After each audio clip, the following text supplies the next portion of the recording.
দাদা, হুম। জীবনে যদি এরকম হয় যে অনেক বড় একটা সমস্যায় পড়ছি, তখনই সেই সমস্যার মোকাবিলা করবো কিভাবে? আচ্ছা, মানুষের জীবনে সমস্যা আসবে। তোমার জীবনে যদি সমস্যা না আসে, তাহলে তুমি মনে করবে যে তোমার জীবনে সবকিছু ঠিকঠাক যাচ্ছে না। তোমাকে একটা ছোট গল্প শোনাই।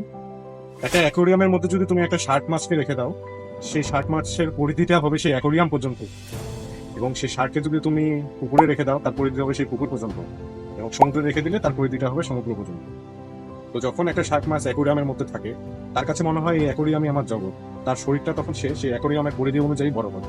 কিন্তু সেই শার্ক মাছকে যদি তুমি সমুদ্রে রেখে দাও, সে অনেক বড় হবে বা তার চূড়ান্ত আকার ধারণ করে। এর থেকে আমরা বুঝতে পারি যে তোমার পরিধি তুমি যেখানে আছো সেখানে সেই অনুযায়ী সমস্যা অনুযায়ী তোমাকে সেটা সলভ করতে হবে। তোমার পরিধি যদি যেখানে আছো সেটার সমস্যা তুমি যদি সলভ করতে না পারো, তুমি সামনে আগাইতে পারবে না। যত তুমি বড় হবা, তোমার পরিধি তত বৃদ্ধি পাবে, তোমার সমস্যাটা তত বড় হবে, এবং তোমার সমস্যা হাল করার জন্য তোমার আকারটা, তোমার চিন্তা ভাবনা তত বৃদ্ধি করতে হবে।